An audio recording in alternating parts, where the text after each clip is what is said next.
تاسو به د نړۍ په مختلفو هیوادونو کې د ډیرو زندانونو په اړه اوریدلی وي، خو دا ځل مو یوې داسې جزیرې او هلته یو زندان لیدو ته بیایو، د کومې جزیرې او زندان د نوم په اوریدو سره چې په مجرمینو لړزه راځي.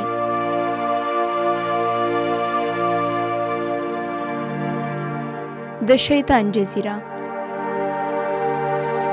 د فیصدۍ په اساس 15% زندانیان چې کله هم دلته زنداني شوي بیرته ترې نه دي وتلي.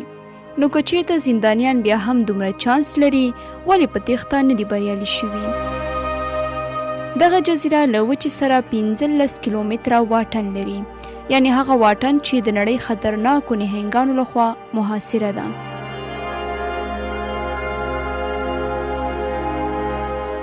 د کومې جزیرې په اړه چې موږ غږیږو دا د فرانس ګیانا په اوبو کې موقعیت لري. څه د فرانس ګیانا؟ نه، د فرانسې په اړه فکر مه کوئ، بلکې فرانس ګیانا، یعنی دلته په جنوبي امریکا کې فرانسویانو دا زندان ځکه جوړ کړی تر څو مجرمین دلته ولیږي، یعنی د ګیانا اوسیدونکي دلته نه لیږل، خاص فرانسویان دلته زنداني کول. څه خطرناکې خاطرې او څه خطرناک سیاسي زندانیان. د شیطان جزیره ډېر لږ مساحت لري، فقط 18 هکټاره. د شیطان جزیره له امنیتي موانعو پرته په امن کې ده. پکې پروت د زندان دیوالونه دومره ټیټ دي چې د زندان ساتونکي مجرمین ویني. که چیرته غواړئ ورشئ نو ورشئ.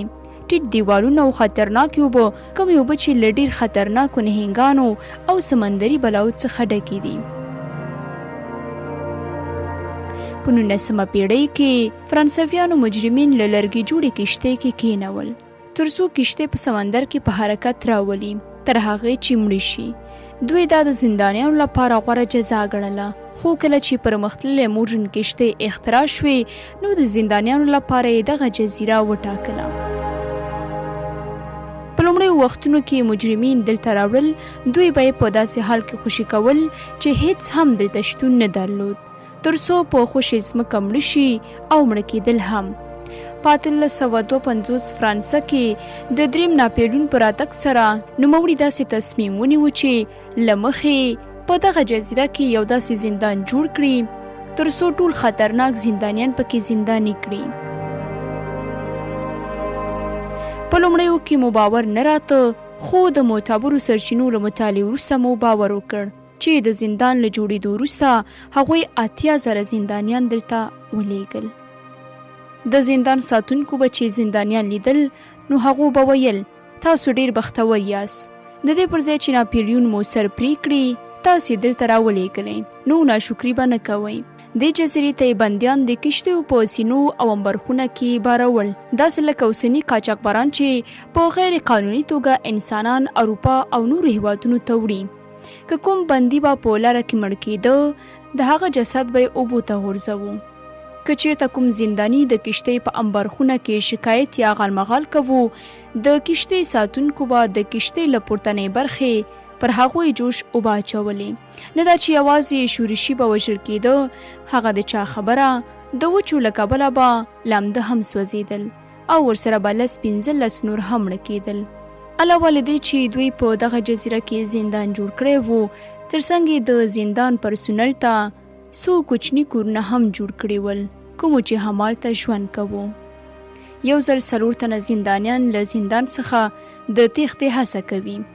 د زندان د ساتونکو کور ته ورځي، هلته د یو تن سر پرې کوي او بیرته زندان ته راځي. هغوی نه پوهېدل چې دم کې ګیر شوي. په سبا یې 4 واړه د زندان د ساتونکو لخوا وژل کیږي. دلته محکمه نشته او نه هم عدالت ځای. مجبور ول چې په مرمیو وولي، لکه څنګه چې مو وویل 50% یې پاتې کېدل، خو دلته حاضري شتون نه درلود. هر څوک به چې مړه کېده د هغه جسد یې د جزیرې څنډو ته وړه او اوبو ته یې اچو. هیڅ کله هم کوم جسد د سمندر غاړې ته بیرته اوبو را نه وړ. د دې سمندر نهنګانو خبرې نشو کولی، که نه ویل به یې دلته کوم دکان شتون لري او هر ورځ موږ ته ډوډۍ راکوي. هنري شاریر د دې زندان له مشهورو زندانیانو څخه وو چې جعلي نوم یې پاپلیون وو. پر همدې شخص د پاپلیون په نوم هم فلم جوړ شوی. پاپلیون په 1921 کال کې د یو ماین له وژلو وروسته نیول کیږي. پولیسو به چې هغه هر زندان ته لیږه په تیښته به بریالي کېده. اخر پولیس مجبور شو چې هغه یې دې جزیرې ته ولیږه. پاپلیون ډاډه و چې بې ګناه ده، نو ځکه یې دلته هم د تیښتې فکرونه کول. دغه شخص ډیر قوي هم و، البته استقامت یې ډیر زیات درلوده. د زندان پولیس مجبور شول هغه یې په یوه شخصي توره تیاره کوټه کې واچوه چې هیڅ روښنایي نه درلوده. په اونۍ کې 2 یا 3 ځلو څخه زیات خواړه نه ورکول. په کومه کوټه کې چې دا بندي وو هغه به هلته حشرات نیول او خوړلې. بالاخره دغه د لوړې حوصلې او ډیر توان درلودونکی شخص یوه لاره پیدا کوي او له دې ځایه په تیښته بریالی کیږي. هغه له تاریکه سوړو او لرګیو څخه یوه نرمه توشک جوړوي، سمندر ته یې اچوي، ورپسې ځان هم اچوي، په توشک سپریږي او پر تیښته بریالی کیږي. تاریخ لیکونکي لیکلي هغه دوره کې د فرانسې هیواد په فساد کې ډوب و. که چیرته کوم چا له دولت سره همکاري نه کوله، یوه دوسیه ورته پرانیسته او شیطان جزیرې ته یې لیږه. د الفریډ ډریفوس په نوم یو فرانسوي پیلوټ چې د فساد ضد غږ یې اوچته و، د حکومت لخوا هیواد سره د خیانت په پلمه تر نیول کېدو وروسته شیطان جزیره کې زنداني کړ. خو نوموړي شخص په یاد هیواد کې زیات پلویان درلودل چې وروسته د فرانسې هیواد د محکمې د پریکړې په اساس بیرته آزاد او فرانسې ته وغوښتل شو. کله چې نوموړی فرانسې ته ورځي، د یاد زندان ټول رازونه افشا کوي، ټولو خلکو ته یې په ډاګه کړه چې هلته له خلکو سره څه کیږي. وروسته له دې زیاتره فرانسویان د خپل حکومت ضد اعتراضونه کوي چې دا یو لرې پروت زندان نه بلکې یو قتلګاه ده او زیاتره زندانیان هم بې ګناه فرانسویان دي. فرانسې هیواد له همدې اعتراضونو څخه وروسته په 1995 کې یاد زندان د تل لپاره وتړه. زه نه غواړم صفت وکړم، خو کله چې پاپلیون په تیښته بریالی کیږي وینزویلا ته ورځي، خو هلته هم نیول کیږي او یو څه وخت بعد ازادیږي. پاپلیون د تل لپاره په وینزویلا کې پاتې کیږي او همالته مړ کیږي.